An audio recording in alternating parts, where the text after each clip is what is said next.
Hey everybody, Scott here from G System Videos. It is Tuesday? Weird. Well, yesterday was a wicked flood here in Texas, and I was also busy still hanging out with the Jimmy Buffett guys, selling them some of my gear, which is pretty cool. And so I didn't really do anything yesterday. And today, I'm just going to show you a fun thing that I discovered with the EQ, and just share that with you. So let's do that.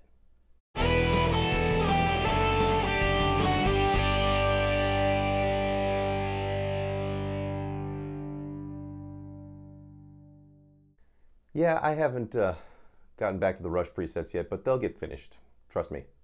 Within the next week or two, I'll knock those out, and then I've already got a buyer for my G system, so it's going to be on the road again with somebody else. And today, I'm going to show you a fun EQ trick. Now, I've discovered the settings that I really love as far as the crunch on this amp. And the only problem is, when you roll the bass up around 6, it starts to get a little bit farty, you know, a little too woofy for me. But I really like a nice, well-rounded bottom end to the sound, but, you know, if you can't get it with your amp, you can damn well get it with the G system. Take 2. Anyway, so I'm gonna play a few clips.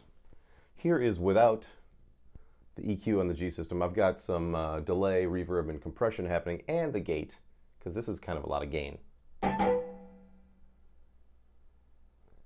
So here is without the EQ.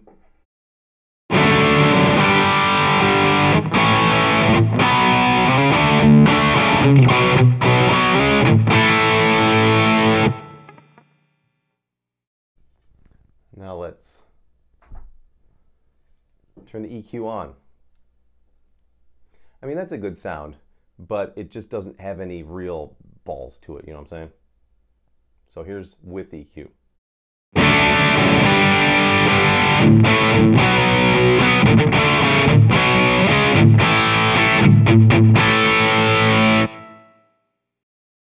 Now let's go over to the G system, see how it's done. All right, here we go. I didn't even bother to name this one. What are you gonna do? I was just monkeying around this morning, playing some rock, getting into the sound of this amp, which I really, really enjoy. And here was the problem. I was trying to turn up the bass beyond, 5, and it just got a little bit weird. And for rehearsals, I've got a 10-band MXR EQ, so I can dial that thing in really nice and tight and girthy. So with the G system, what I wanted to do was, let's go over to the EQ. I'm boosting 25 Hertz with kind of a wide width there. I'm pulling down a little bit of 1K and boosting some 2.24. I think that sounds really good. This is my 666 sustaining compressor. The delay is nothing special. It's just a super quick slapback tape delay. And kind of my standard for like a classic rock kind of sound where you don't really hear the delay. You just sort of feel it. It just adds to the sound, or to the size, really. Now the reverb is 1.2, blah, blah, blah. Nothing special either. But anyway, back to the EQ. Now this idea came to me, actually it's funny because it came to me, and then I talked to Johnny A about his recording, his latest album, and he was telling me that he did some special things with the EQ where he boosted 20 Hertz on a couple of separate occasions during, I think during mixdown and mastering, and it just added some really nice low-end balls to the sound because he runs his stuff direct. He wasn't even using speakers or microphones. So this, just adds to the size and makes it sound more real, more like a really cranked, live amp on a 412.